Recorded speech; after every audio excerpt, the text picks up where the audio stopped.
Assalamualaikum dan salam Malaysia Madani. Anda bersama saya Dilaila Kadir dalam Berita Semasa. Lawatan rasmi Timbalan Perdana Menteri Datuk Seri Fadilah Yusof selama 7 hari ke Shanghai dan Beijing berjaya mencapai matlamat. China secara prinsipnya bersetuju meningkatkan import minyak sawit serta beberapa komoditi lain dari Malaysia termasuk durian segar. Datuk Seri Fadilah yang juga Menteri Perdagangan dan Komoditi berkata pihaknya menjangkakan ekspor sawit mampu ditingkatkan kepada 3.4 juta tan setahun menjelang 2024 berbanding 3.14 juta tan ketika ini. China turut menyatakan kesediaan untuk menjalin kerjasama bagi mengiktiraf Pensijilan Minyak Sawit Mampan MSPO bertepatan dengan sambutan ulang tahun ke-50 hubungan diplomatik kedua-dua negara tahun depan. Beijing juga mencadangkan satu perjanjian persefahaman MOU baharu antara Kementerian Perdagangan dan Komoditi dengan Kementerian Pertanian dan Hal Ehwal Luar Bandar China dalam tempoh 4 bulan akan datang. Sementara itu, Kementerian Luar menyambut baik kesediaan Beijing untuk membantu mangsa penipuan di Myanmar. Timbalan Menterinya, Datuk Muhammad Alamin menyifatkan perkembangan itu sebagai langkah terkehadapan untuk menyelesaikan isu tersebut. Apabila ada cooperation, kerjasama di antara kita, persefahaman di antara kita, mereka boleh bantu kita. Jadi saya bagi pihak Wisma Putra juga mengucapkan terima kasih dan kita akan membuat beberapa tindakan susul untuk memastikan proses itu dapat dibuat dengan lebih mantap lagi untuk mengeluarkan masa-masa job set kita. Beliau berkata demikian dalam sidang media bersempena berakhirnya lawatan rasmi bersama Datuk Seri Fadilah ke China.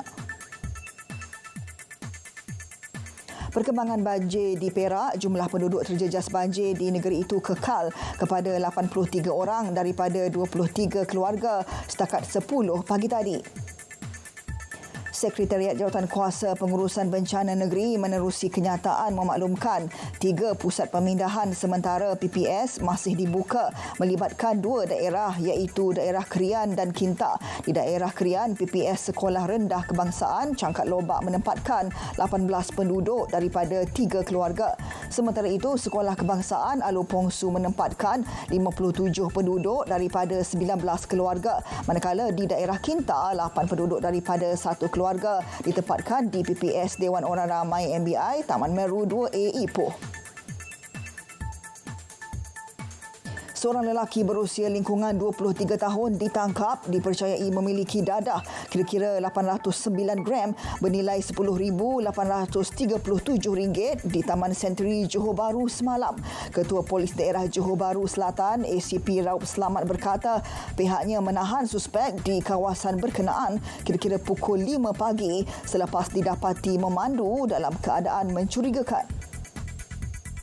Hasil pemeriksaan mendapati polis menjumpai sepaket plastik berwarna-warni mengandungi serbuk ekstasi dengan berat 799.78 gram dan ketamin 9.24 gram. Turut dirampas sebuah kenderaan bernilai RM50,000. Suspek juga positif dadah ketamin dan mempunyai rekod jenayah berkaitan dadah. Suspek ditahan reman sehingga 23 November mengikut Seksyen 117 Kanun Tata Cara Jenayah KTJ bagi membantu siasatan. Kes disiasat mengikut Seksyen 39B Akta Dadah Berbahaya 1952. RM1 bilion menjadi sasaran Pusat Agihan Zakat Majlis Agama Islam Wilayah Persekutuan PPZ Mawib bagi kempen Year End Zakat.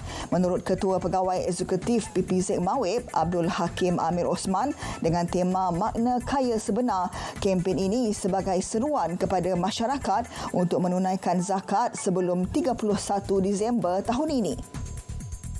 Menerusi kempen ini, orang ramai yang membayar zakat akan terus mendapat khairat kematian secara automatik.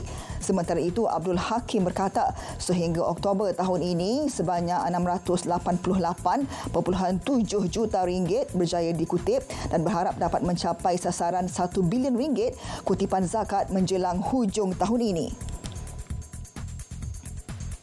Bila sekian berita semasa dari sungai hingga ke segara, Palestin pasti merdeka, Malaysia Madani tekad perpaduan penuhi harapan.